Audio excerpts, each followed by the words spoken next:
Hi అండి. అందరికీ నమస్కారం.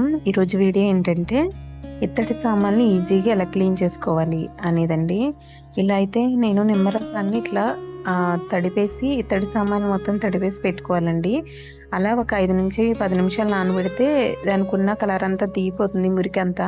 అంటే దీని నిండా నీళ్ళు పోసేసారంటే ఇంకా వైట్‌గా వస్తుందండి. నేనేం చేశానంటే వేరే సామాన్లకి ఇత్తడి ఇట్లా నిమ్మరసం వాటర్ వేసి నానబెట్టేసా. దీనికి మాత్రం వాటర్ పోయలేదు. అలా వాటర్ పోయకుండా చేస్తే ఎలా ఉంటది, వాటర్ పోస్తే ఎలా ఉంటదో డిఫరెన్స్ కూడా చూపిస్తా మీకు. చూడండి, ఒక 2 గంటల తర్వాత చూడండి చాలా మురికనేది దిగిపోయింది నేను తోమకుండానే. ఇలా మురికి దిగిపోయింది కదా! దీన్ని ఏదో ఒక సర్ఫ్ లిక్విడ్ అయినా, షాంపూ అయినా పెట్టి ఒక పీచు పెట్టి రుద్దుకోవాలండి. రుద్దుకుంటే మనకి చాలా తేడా అనేది వచ్చేస్తుంది. నేను విమ్ లిక్విడ్ అయితే వేశానండి దీనికి. అలానే విమ్ లిక్విడ్ కన్నా కూడా సర్ఫ్ లిక్విడ్ ఏదైనా సరే, ఏదో ఒక సర్ఫ్ లిక్విడ్ గానీ, లేదా షాంపూ గానీ వేసి రుద్దామంటే గోల్డ్ కలర్‌లో వచ్చేస్తాయండి. పైగా నేను దీని నిండా వాటర్ వేయలేదండి. దానివల్ల ఇది అంత వచ్చినా రాకపోయినా వేరే వాటిలకి నిమ్మ తొక్కలన్నీ వేసేసి నిమ్మరసం వేసి ఫుల్లుగా నానబెట్టా అండి. వాటిని కూడా తోమి చూపిస్తా మీకు. మీకు డిఫరెన్స్ అనేది తెలుస్తుంది. అవి తోమిన తర్వాత కడిగి ఎలా ఉన్నాయో మీకు చూపిస్తాను. తోమి కడిగేసిన తర్వాత ఇలా వచ్చిందండి దీని కలరు. ఎందుకంటే నేను ఫుల్లుగా వాటర్ పోయలేదు కాబట్టి. ఇది చూసారా పెద్దది, దీనికి నిమ్మరసం వేసి వాటర్ వేసేసాను. నిమ్మ తొక్కలు కూడా వేసేసి ఒక 2 గంటలైతే నానబెట్టానండి వీటిని. ఇవి తెల్లగా అదే గోల్డ్ కలర్‌లో వచ్చేసినాయి. దీనికి డిఫరెన్స్ చూసారు కదా! ఓన్లీ నిమ్మరసం వేసి నానబెట్టినా అవి సరిగ్గా నానవనమాట. కానీ మురికి అనేది దిగిపోతుంది. ఇవన్నీ కూడా నేను నిమ్మరసం వేసి నానబెట్టానండి.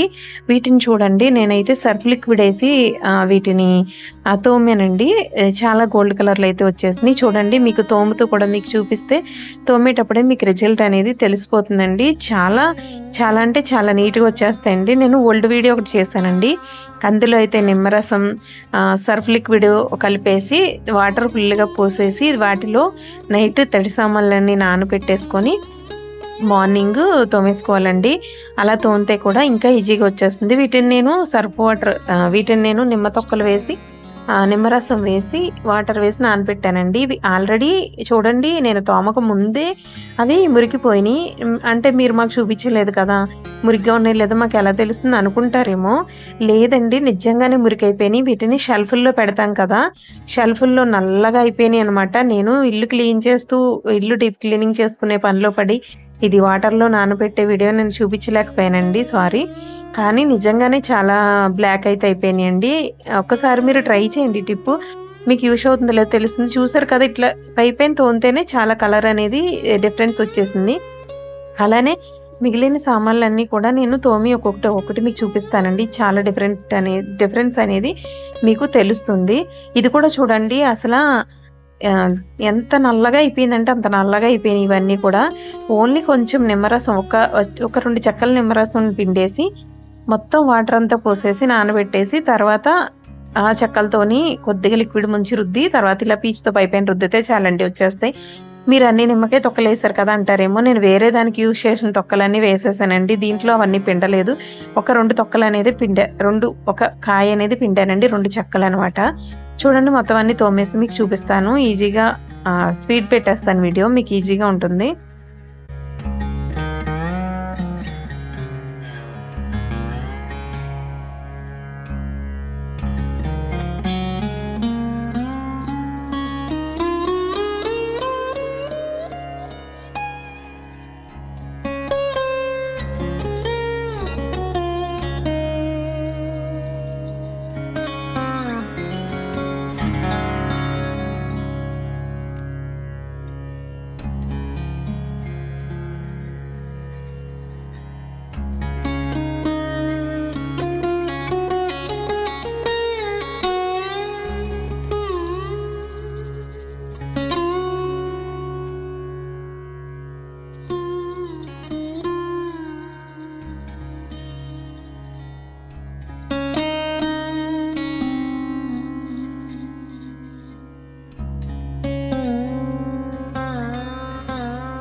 చూసారు కదండి, ఇవన్నీ నేను తోమేసి మీకు కడిగి చూపిస్తున్నాను.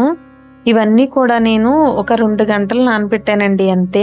వాటర్‌లో నిమ్మకాయ పిండేసి సామాన్లన్నీ నానబెట్టాను. అంటే నేను ఇల్లు క్లీనింగ్ టైంలో చేశాను కాబట్టి మీకు నేను వీడియో షూట్ చేయలేకపోయానండి. లేదంటే మీకు ఇంకా క్లియర్‌గా అర్థమయ్యేది. కానీ రిజల్ట్ అనేది నిజంగా చాలా వస్తదండి. కొంచెం సామాన్లన్నీ ఫుల్‌గా నీళ్ళల్లో నానబెట్టేసి ఆ నీళ్ళల్లో 2 నిమ్మకాయ చెక్కలు పిండేసేయండి. ఇంకా ఎక్కువ సామాన్లుంటే ఇంకొక 2 నిమ్మకాయలు ఎక్స్ట్రా పిండుకోండి. నా దగ్గరున్న ఈ సామాన్లు మట్టుకి నేను ఒక 2 చెక్కలనేది పిండానమాట. పెద్దది కూడా మీరు నిమ్మకాయతో ఏదన్నా సర్ఫ్ లిక్విడ్‌తో రుద్దేసి నానబెట్టేసి కాసేపు వదిలేసారంటే, ఆ తర్వాత రుద్దారంటే చాలా నీట్‌గా వచ్చేస్తాయనమాట. ఇది మాత్రం రాలేదు. ఎందుకంటే నీళ్లు నేను ఫుల్‌గా నానబెట్టలేదు కాబట్టి, దాని నిండా ఫుల్‌గా నీళ్ళేయలేదు కాబట్టి అదొక్కటే కలర్ రాలేదు. ఈ మిగిలినవన్నీ నేను నీళ్ళల్లో నానబెట్టాను కాబట్టి వచ్చిందండి. ఈ సాయిబాబావి ఇవైతే నేను నీళ్ళలో నానబెట్టలేదు. అప్పటికప్పుడు తోమాను. అందుకని మీకది వైట్ రాలేదు. విగ్రహం బానే వచ్చింది. పాదాలు తెల్లగా రాలేదు. ఇంతేనండి. నేను ఇలా షెల్ఫ్‌ల్లో పెట్టుకుంటానని చెప్పాను కదండీ! ఇదిగోండి ఇలా షెల్ఫ్‌ల్లో పెడతానమాట. ఇలా ఎవరైనా డెకరేషన్‌గా పెట్టుకుంటారు కదా! అలా పెట్టుకోవడం వల్ల అవి రంగు మారిపోతాయండి. రంగు మారిపోతే పండగలప్పుడు అలాంటప్పుడు మనం క్లీన్ చేసుకుంటాం కదా! ఓకే అండి. వీడియో నచ్చితే లైక్ చేయండి, షేర్ చేయండి. నా ఛానల్‌ని సబ్స్క్రైబ్ చేయండి. ఏమైనా డౌట్స్ ఉంటే కామెంట్ చేయండి. వీడియో ఎలా అనిపించిందని కూడా కామెంట్ చేయండి. Thank you for watching friends. By by.